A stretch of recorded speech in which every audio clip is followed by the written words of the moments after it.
Welcome to Seaside Quilting Tutorials. My name is Terry. Some of you were with me when I was doing this quilting piece and showing some different products. And now it's time we've already quilted, we've done everything to it. I've already squared it up. And rather than doing your typical binding where you have maybe a different color binding and frame, you'll have sort of like a frame going around it. This, I have stitching that's going all the way to the edge, quilting that's going all the way to the edge, and it's a whole cloth piece, so I don't want binding to show it all on it. So I'm going to do what some call facing a quilt, some call it a knife edge binding. So you'll hear it in both of those terms quite often. And that's what we're going to be doing today. And there's a couple different methods of doing it. I'm going to show you the one that I like the best. I don't like to teach things that I don't like to do myself, so I'm going to teach you the method that I think is the easiest. I think this is one of the easiest ways to bind a quilt. It's really simple. You don't have to worry about mitered corners and how to maneuver your quilt for that. So let's go ahead and get started on it. Now this is kind of a long piece. It's not super long. I think it's around 36 inches in length. And I think it was around 21, 22 inches wide. Typically, what we do is we take squares. And for this, I'm using 4-inch squares. Usually for quilts, they'll use 4 to 6 inch squares, depending on the size of the quilt. The larger the quilt, you probably use a little bit larger of a square. When I do like mug rugs this way, or just smaller wall hangings, maybe just blocks that I want to turn into a wall hanging, I'll do usually a 3-inch square. The most important thing is that we want to be able to have our binding go underneath these triangles, which is going to hide the binding in the back or enclose them in a way. So you're going to put one of these triangles into each corner of your quilt. I'm going to move my camera back a little bit so that you can see how I'm doing this. And I'm just going to pin these into the corner. And you want to line up your raw edges and then just pin it into place. And I'm going to put one in each corner.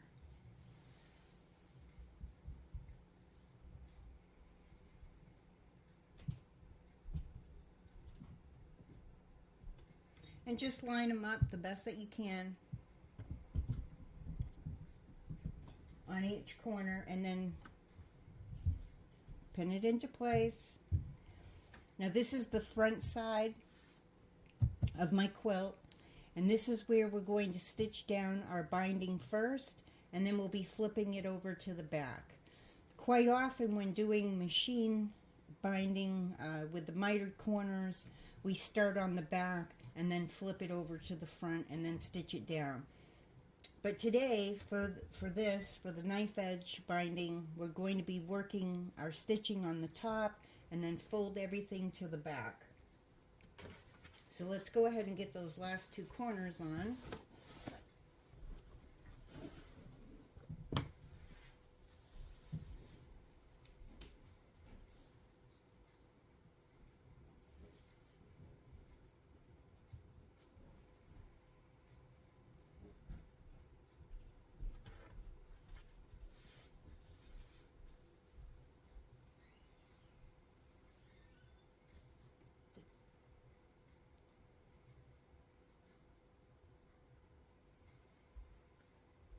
Okay, so we have our corners all in place and we have them pinned down on all four corners. Those are ready to go. Now I'm going to work my long sides first, and then I'll do my short ends afterward. And it doesn't matter what color your binding is for this. You could even use leftover binding from other binding. That would be perfectly fine, because it's all going to end up on the back and no one's going to see it except for you. And typically we use this kind of binding, well, you could use it for a large quilt. You just might sew down your corners in the back when you do it on a larger quilt to enclose it a little more. I'm doing this because this is going to get hung up. There's not going to be a lot of usage or wear and tear on the binding, but you definitely can use it on a larger quilt. I've seen it used on a larger quilt.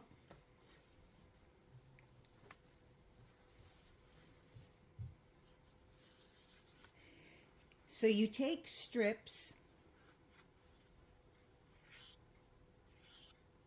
and if this was a smaller project, like I said, you could use some leftover binding that you have from another project that you've done.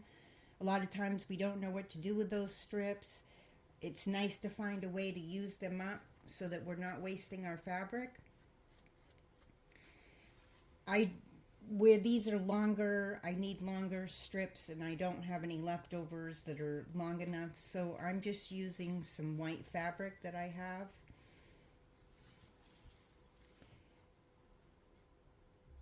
And so I'm going to have this, I want to make sure that this is going to get enclosed.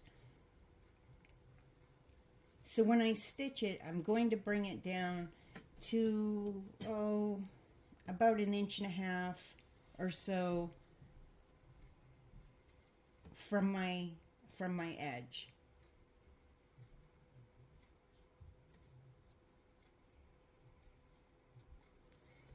Let me see. Because I know some of you will want to know how far down. Oh, it's about 1.25 inches from the edge.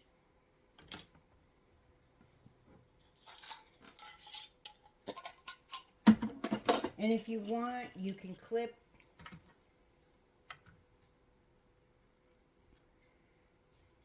your corner and your binding together just at this side point to make sure that they're going to stay straight. And I'm going to place just a couple clips, tongue-tied today, going down the edge, making sure that my raw edge is with my raw edge. And like I said, you just take your regular 2.5-inch strips and you're going to fold them in half, press them.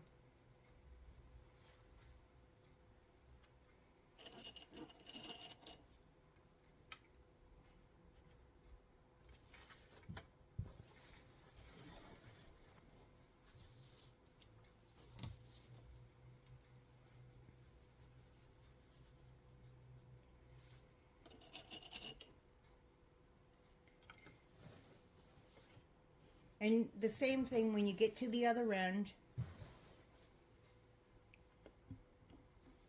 You're going to want it to come all the way up to about the same distance. It doesn't have to be 100% exact, because these are going to be underneath. Now, my edges are going to be raw edges on the end. Some people might have a concern with that, and you could cut it just a little bit longer, and you could take your edges and you could fold them in like so, and then fold it in half and sew over it that way, and then this will be covered up. It won't be a raw edge.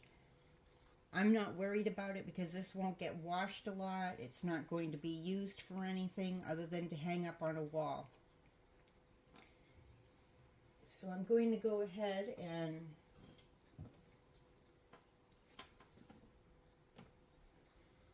fold this over where I want it to be.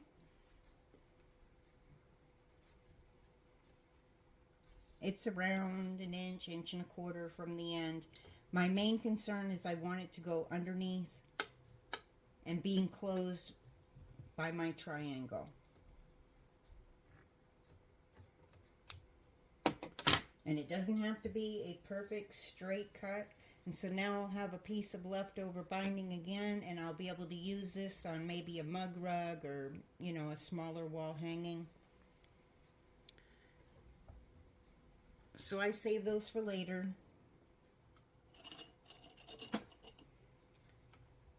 And I'll put a little clip right where my triangle and my binding is. Now once again, I'm using, I'll put this up here so that you can see it for those that haven't seen my tutorials before. I use the 1/4 inch guide foot. There's a little flange piece that comes out right here. That's your guide piece. Your mark right here shows where your 1/4 inch will be up again. If you have your fabric up against that guide, you'll want your needle lined up with that there. If you don't have the 1/4 inch foot, that's fine. You'll just use your plate and guide it against, and just keep it in regular straight stitch, and just pay attention to your face plate, or you can put some masking tape there. There's different ways to guide your 1/4 inch.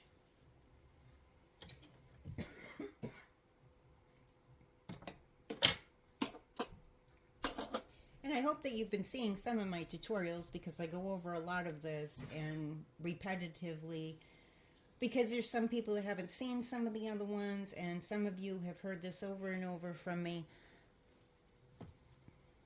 So, sorry if you've been hearing it too much. So we're going to sew a 1/4 inch. I'm going to use a stitch length of 2.0.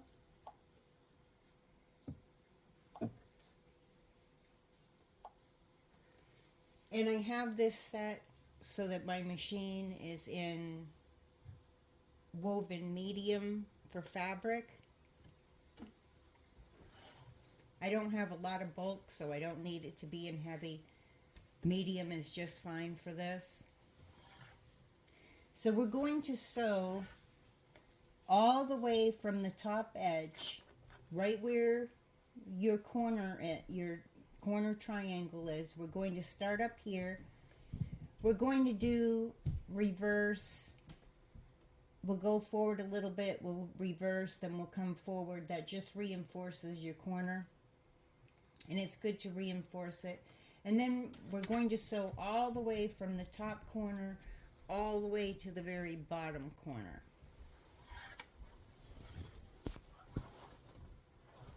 So let's go ahead and do that.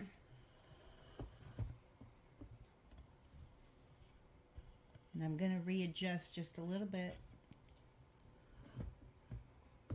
Sorry about that. So that I can make sure that you're seeing everything.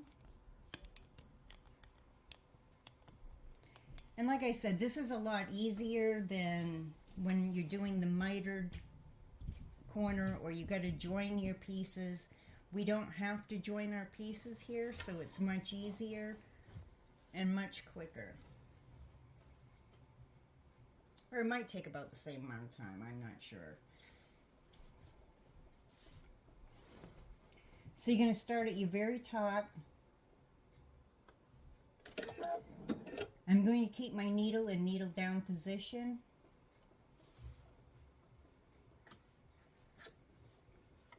I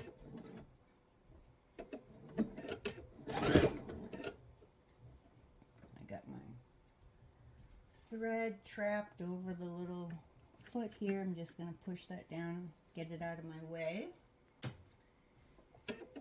And I'll just come forward a little bit, and then I'll go in reverse, just so we can reinforce that stitching right there. And I'm going to hold this piece down, and you want to make sure that your pin's out of the way. And I'm just going to take that pin out because I'm not going to need it there anymore. And you're going to sew and come right up over your side binding and go all the way to the end with 1/4 inch.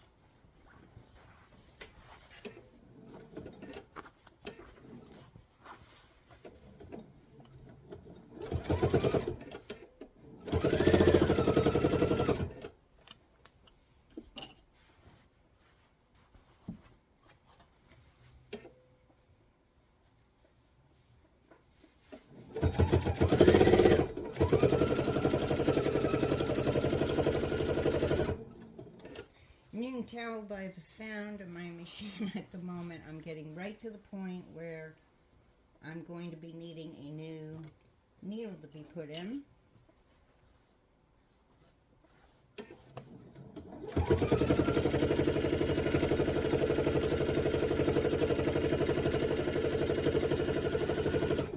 I can tell because it has that thuddy sound, and I can hear the way that it's hitting the fabric that it's getting time to replace my needle. I've been doing a lot of projects.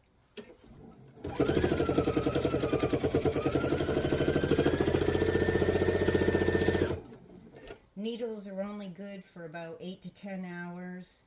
You can go a little bit longer with a chromium needle or a titanium needle. So as you go down, you just want to make sure, just readjust your binding to make sure that your raw edges are up against your raw edges.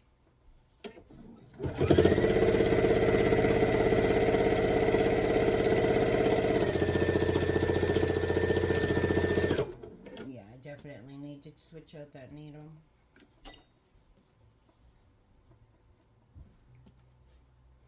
And when you get down this way, just make sure that you have the corner of your triangle lined up.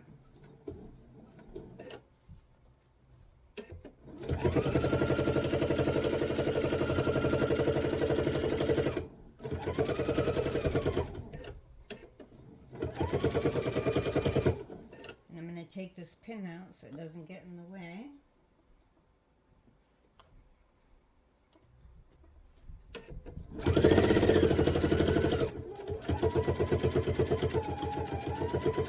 And you sew all the way to the end, and then you're going to reverse for about 3-4 stitches or so, and then sew to the end and cut your thread. Whoops. And then you're going to do the other side the same exact way as this. So I'm going to go ahead and do that. Okay, so now we have both of our long sides done. And we're going to go ahead and we're going to do our short side. And you just want to make sure that you're doing your raw edge to your raw edge. And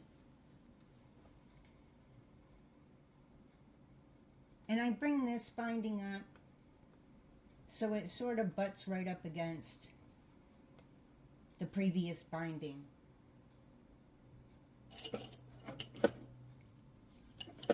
And the same thing, you're going to sew from the very edge up here. You're going to reinforce your corner, and then you're going to go all the way down to the other side.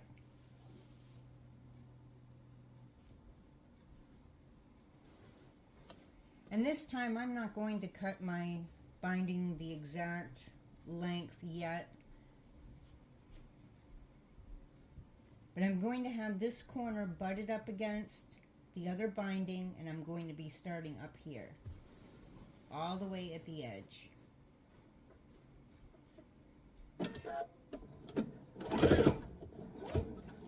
Same thing, take a few stitches and then reverse.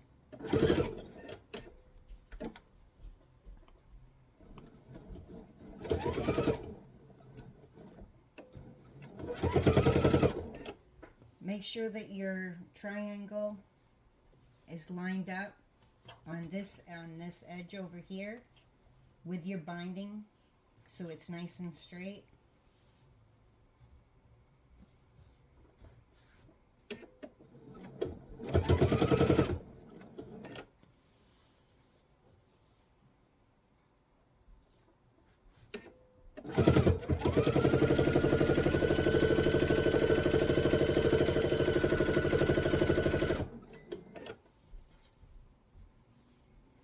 And you'll notice I didn't bother to clip.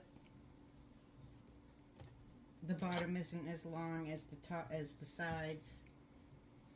So I didn't bother to clip, but if it makes you nervous, you can clip. And I'm just, once again, I'm making sure that my triangle raw edge is lined up and my binding raw edge is lined up.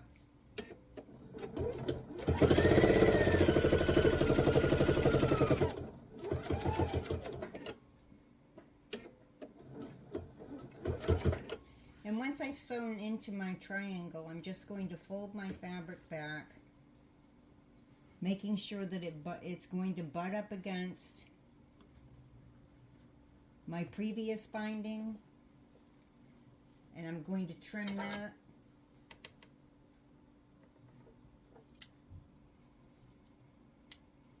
And I should have enough from this piece, hopefully, to do the other end. We'll see when we get down there.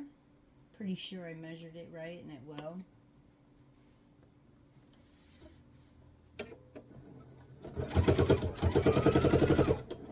And you're just going to sew all the way to the end. And once again, I'm going to reverse and then sew all the way to the end and cut that. Okay. And so you'll do the other end exactly the same way.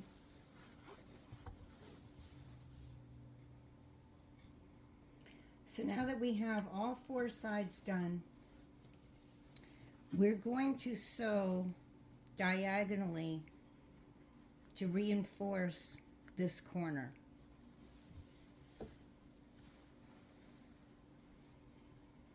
So I just line it up so I can see that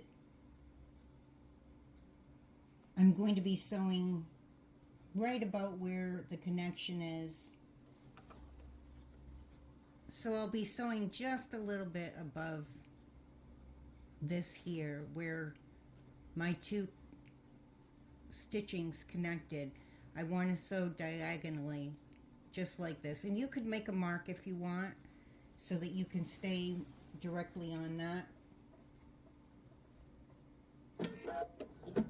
And you're going to sew back and forth a couple of times over that, just so that you're making sure that you get it reinforced real well.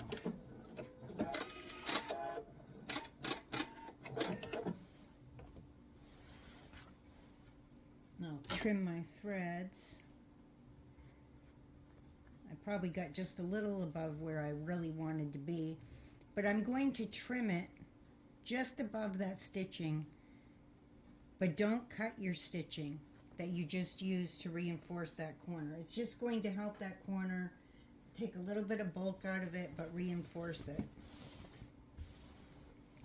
And you'll go ahead and you'll do all four of your corners.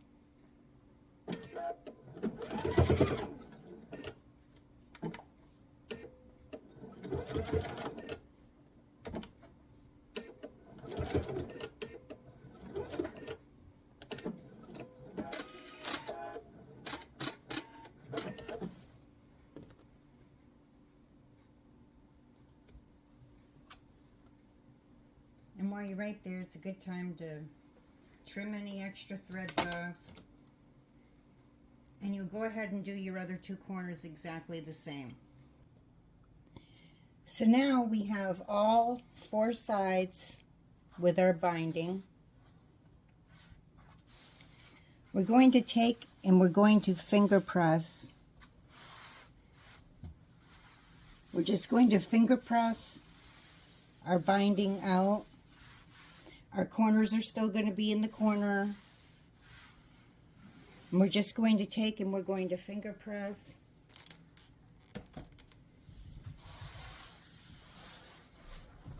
Each of these so that our seams are going to be nice and flat. So I just go ahead and I finger press first. I even do this on my other bindings when I'm going to be rolling them over.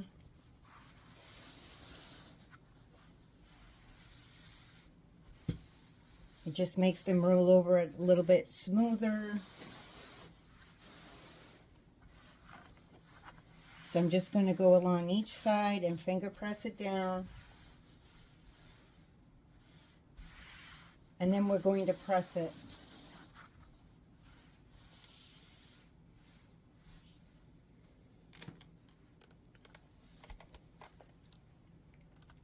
And remember, you're not ironing. You're not moving your iron back and forth.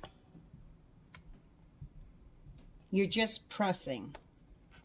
And I am going to use some steam with this because I want them to be down nice and flat. Make sure not to wrinkle up your corners. You don't want to get your corners to flap up. But I'm just going to press and I'm going to steam a little bit on each. And I like my clapper, my quilter's clapper, because this gets my seams nice and flat.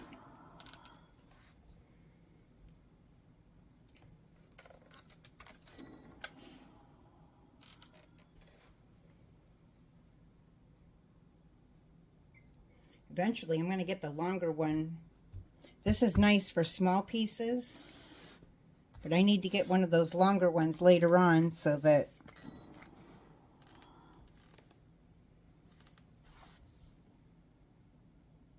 I don't have to move it so many times. So you just go along the edge and press, and if you have a quilter's clapper, use that. That will flatten it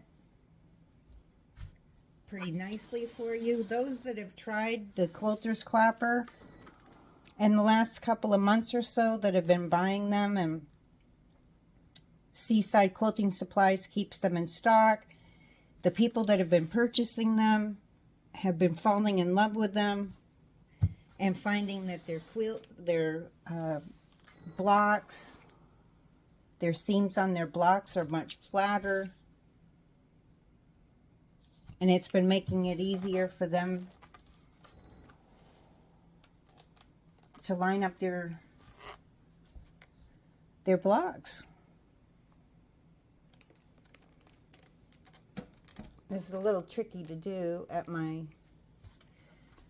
ironing station, but you're just going to go ahead and you're going to do each one of your sides, and you'll see your trunk corner triangle is just staying in place. Get this down here where you can see it in the camera. But your triangle is just going to stay there in place, and we're just pressing our seams up. Okay, so now we have all of our sides neatly pressed down away from our top. So our next step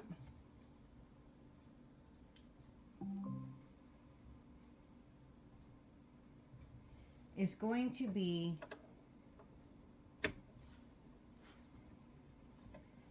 that we're going to sew about 1/8 of an inch from our edge. Now there's a couple of ways to achieve that. One, you could use a ruler and you could mark 1/8 of an inch away from your seam so that you'll know where you need to stitch. I use a left edge top stitch foot when I do binding because it has a nice opening here. Let me see if I can get this in the camera so that you can see it. It has a nice opening here instead of, you know, if you tried to use the stitch in the ditch foot, that just keeps you lined up with your seam. And you can't move your needle over either way. It has to go into the straight stitch. With my left edge top stitch foot, I have room to move my needle.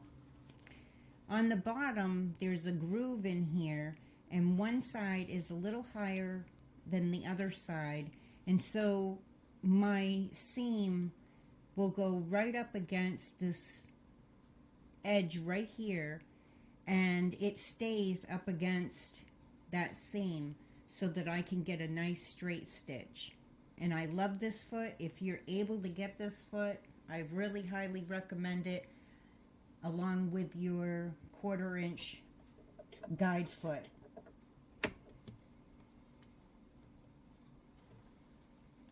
Now, if you have an open toe foot that has that wide opening so that you can move your needle back and forth, the same thing is you can use the guide in your open toe foot to follow, you know, to the little line so that you can follow your seam, but it will be able to stitch over 1/8 of an inch, and you'll just move your needle over enough so that you're getting that 1/8 of an inch. And you can make a little mark on here so that you can make sure that your needle is going to set down in place and you're going to get the right stitching. And the reason why we're going to do this stitch is because it's going to make it a lot easier when we go to roll this over, that it's going to roll over smoother for us. It's going to stay down nicer for us. So we're going to do that stitch, and I'm going to make sure that I get my needle, so it's going to be 1/8 of an inch away, or approximately 1/8 of an inch away.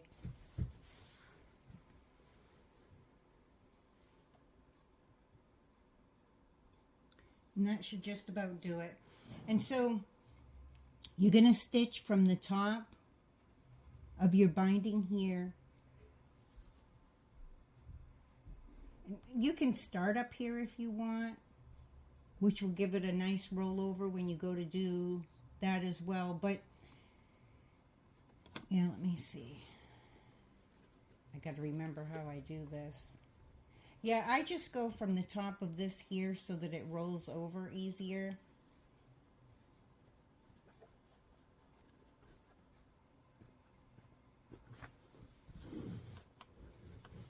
So we'll go ahead and stitch that.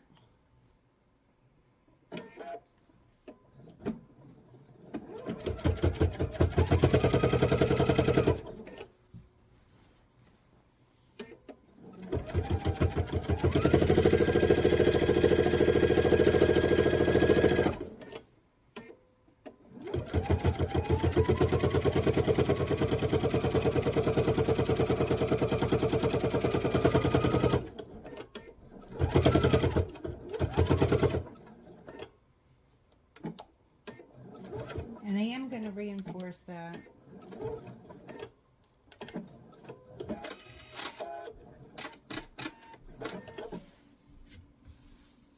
And so you'll see you've got a stitch all the way down the edge, about 1/8 of an inch from your seam.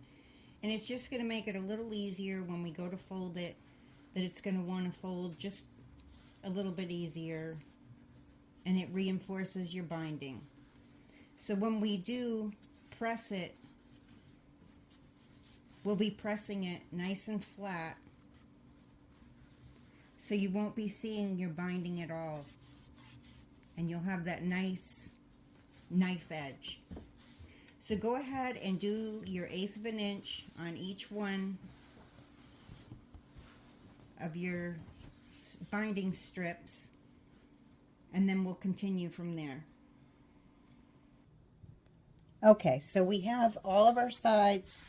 We've done our 1/8 of an inch away from the seam. That's all done. If, like me, you didn't worry about folding your edges over and you have your raw edge stuck out, you can use some fray check on the edges. I do this all the time with reverse applique. Just put a little bit on the edge of each one. And then when you do wash it, it ends up not fraying very much. I'm not overly concerned with them, just for the fact that they're going to be underneath my triangle. This piece isn't going to get washed a super lot. It's not going to have a lot of wear and tear.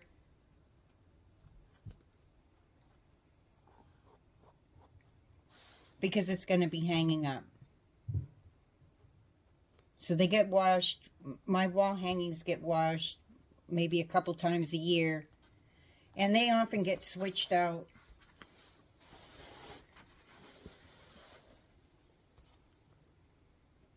To hang other things up.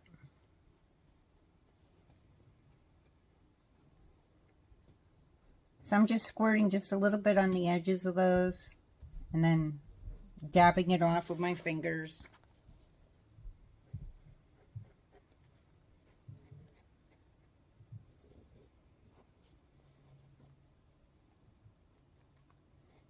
It's not really going to fray a lot because it's, like I said, it's going to be up underneath. But that just takes some of the concern away. So now, what we're going to do is we're going to fold our edges over. And we're going to, you can finger press them along. You can put clips on here if you'd like.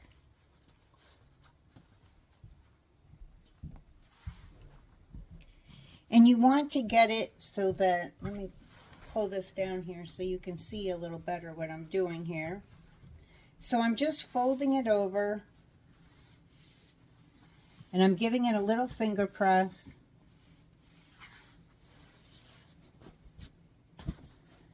Get this to go down where I want.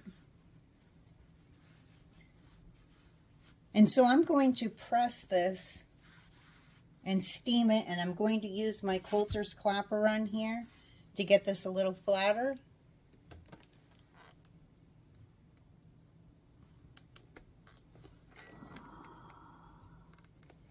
And I'm going to go along and get it pressed using some steam. And you want to go over it a couple of times. And you're not ironing back and forth. You don't want to distort your piece. Whenever your piece has a lot of heat on it or a lot of steam on it, you take a chance of distorting your fabric, getting it to stretch. And I'm just going to put my quilter's clapper on there for a couple seconds. And what the quilter's clapper does is it's hardwood. It absorbs the steam and the heat.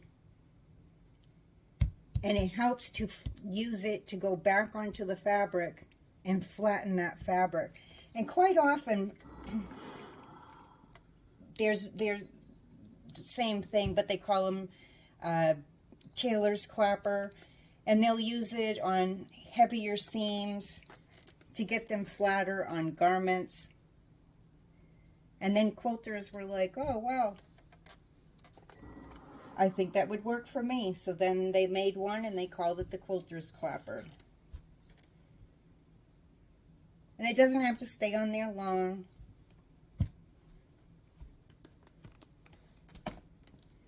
And you're going to go along and you're going to do all your edges exactly the same way, pressing them down, getting them nice and flat. And you can see it'll give you a nice flat knife edge and looks like your quilting is just flowing. And especially like those scenic quilts with bears and wolves and different sceneries and whatnot. Sometimes people don't want to put a border around them. They just want the whole piece to show like it's a picture, just like a picture. And so this kind of a binding makes it nice because it keeps it from having like a frame around it. Now sometimes you do want a frame around it, and that's perfectly fine, but sometimes you don't. And this gives you an option. This also gives you an option for an easier binding. It's a good, I feel like a good beginner binding to get you used to doing binding, and then, you know, go for the, you know, the one that has the connecting it and doing your mitered corners. Some people struggle with that, but they want their quilt to look nice. And this is a great opportunity to do your quilt with a binding that's easier.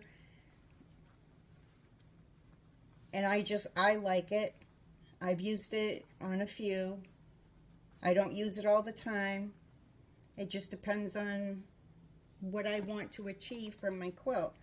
And this one, I want the quilting to be the show because that's why I did the whole cloth quilting.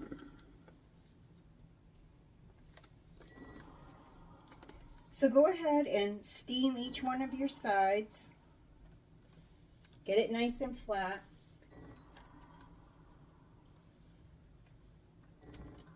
And then we're going to do our corners. So now we have all of our edges laying nice and flat. If you're having problems with a section rolling over the way that you want so that your binding's not showing on the top, like right up here, when I press on it, it wants to show up on the top, you can go ahead and put some clips along your edge to hold that in place so it stays nice and tight. So that when you finish your underneath, that'll be nice and tight. And you can even steam press it from the top to get that to lay in place better. Just watch out for your fingers as you're going along. And if you put some clips on there after you've steamed it and used your quilter's clapper, if it's not staying in place the way that you want, just put some clips in there and let them sit for a while, and it will help. It's also kind of wanting to turn up on me just for the fact that the corners aren't in place yet. So as you can see, this is all not sewn down yet.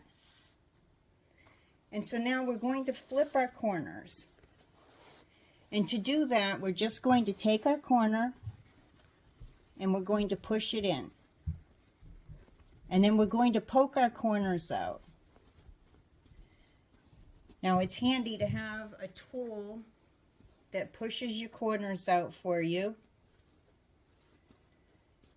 Sometimes if I have a difficult corner, get it, you know, like this one's flat because of the way that I trimmed it to take some of the bulk out of it, I'll just fidget with that until I can get that corner poked out.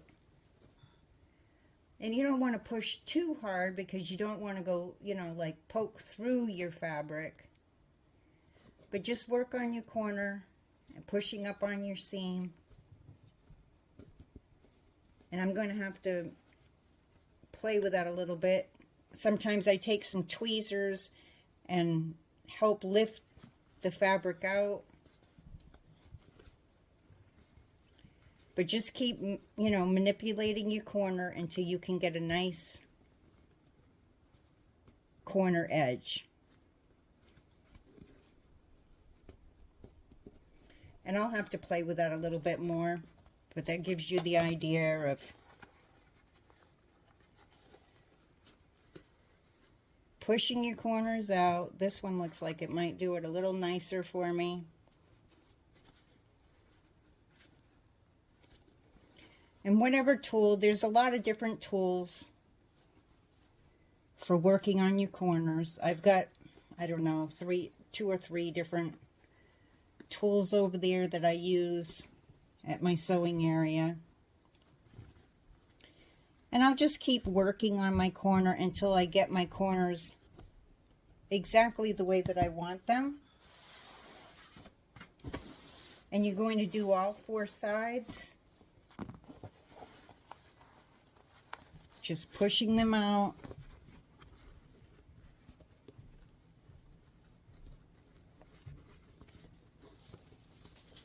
And if you are getting too much bulk in your corner, you can take some scissors and just kind of cut just a little bit, sort of like this, but don't cut your reinforced stitching up in here. Just kind of go a little bit at an angle. I don't bother with it.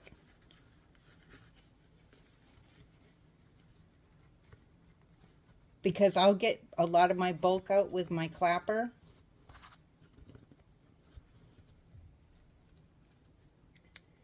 But everybody has different ways of doing things, so just letting you know the options. And I will poke around with this a little bit more afterward, so I get more of a nicer corner.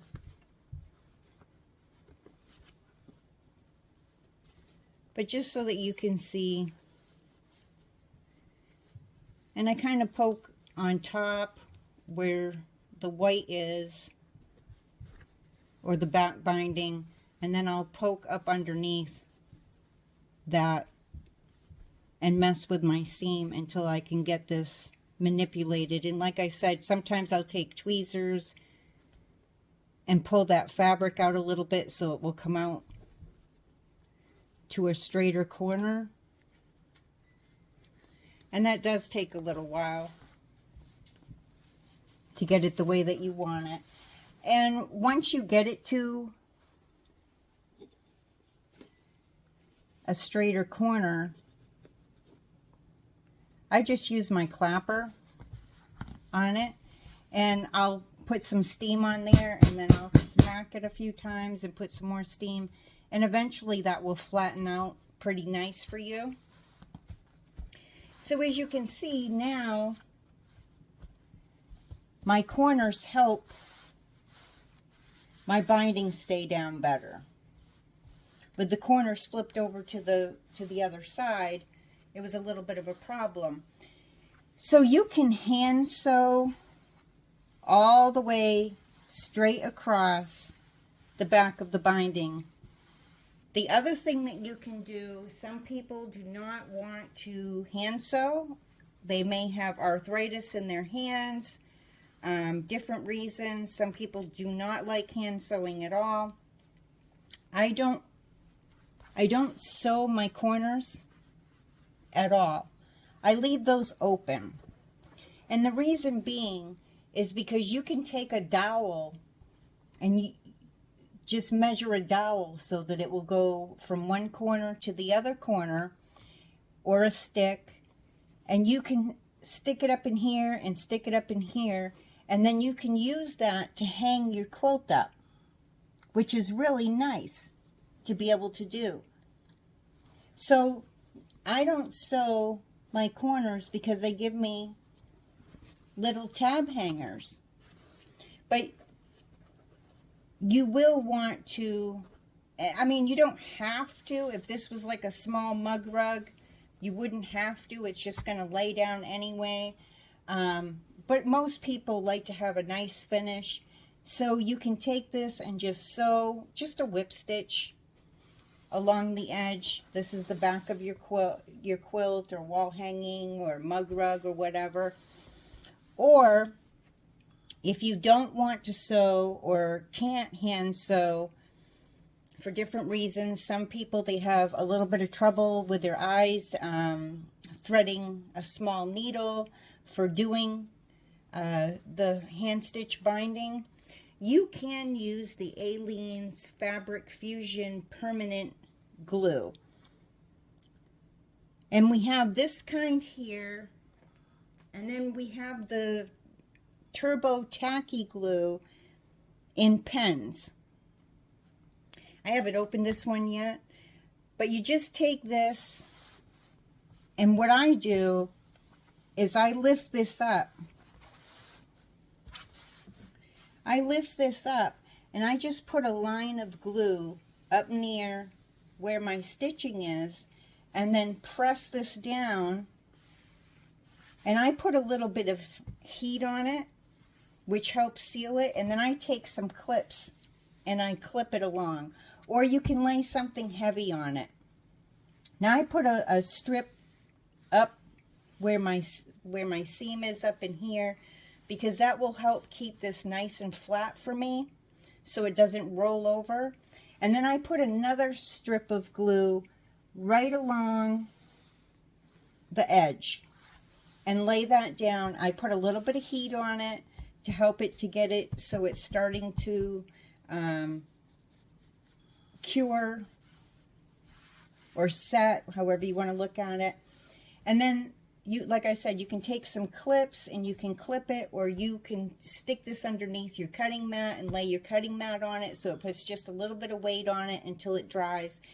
It does take a little bit longer for this one to dry. The Turbo Tacky Glue dries a little bit faster. Now, if you're going to hand sew this down, some people will take, I have Boheen's temporary glue pens. Those wash out, and you could just do, you know, run your glue pen along here, press it down, put a little bit of heat on it, or just clip it, and it helps keep it down so that as you're doing your stitching, this will stay down for you and you don't have to worry about it lifting up while you're hand stitching. And that will wash out. However, if you use the permanent glue, this does not wash out, and it really holds super well. So whichever way that you prefer to do it, and it's not going to show through, it's on the back side, but those are your options on how to finish up your quilt. I think it looks nice to not have your binding showing on the front. Then it looks like my quilting is going out into other places. It's not stopping. I don't have to worry with doing a whole cloth quilt this way or other quilts this way. I don't have to worry about stopping my stitching, you know, 1/4 of an inch from my binding where I'm going to bind. I don't have to worry about any of that. It's just nice and flowing. So this is just one option of binding, and I'll be doing some tutorials on the other types of binding as well, so that you can have different ways for different projects to be able to bind your projects. So I hope that this has helped you. This has been Seaside Quilting Tutorials. The products that I have been using are available through the Quilter's Clapper, the Glide thread, this fabric, in fact, the Star hand-dyed fabric, the Glide thread, the Fantastico thread that I used on this, and you'll see in my previous tutorial that I showed the thread, the fabric, and whatnot, and a little bit of, you know, how to use a stencil and a pouncer. So look for that tutorial as well, and you'll see the pre-work that I did on this. All those are available from Seaside Quilting Supplies, along with the glue that I used and the Quilter's Clapper that I used are all available, including the iron that I used, that beautiful Maven. And if you've liked the tutorial, I really hope that you'll take a moment and like it and subscribe to Seaside Quilting Supplies. And right next to the subscribe button, there's a little bell, and if you click on that bell, anytime that a new tutorial comes up, you'll get a notification so that you can see all of our tutorials. We have a sampler block of the month. We actually do 2 blocks each month so that we can finish up our quilt in 6 months' time instead of waiting a whole year.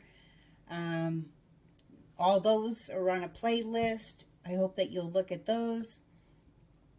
And I've got to go and get ready because we have a live event at 4 o'clock. Every other Sunday, we have a fabric fun day on Sunday, 4 p.m. Eastern Time.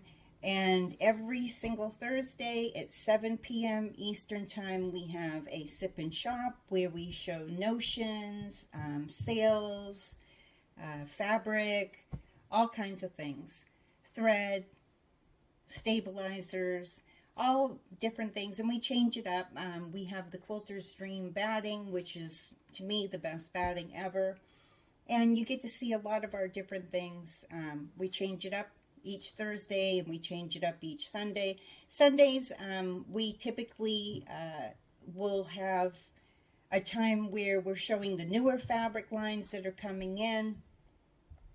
This Sunday, we're doing a special for the Christmas, holiday, Halloween, different fabrics, because we need to move them out for the new lines that are coming in. All right, well, that's been it for today. Happy sewing.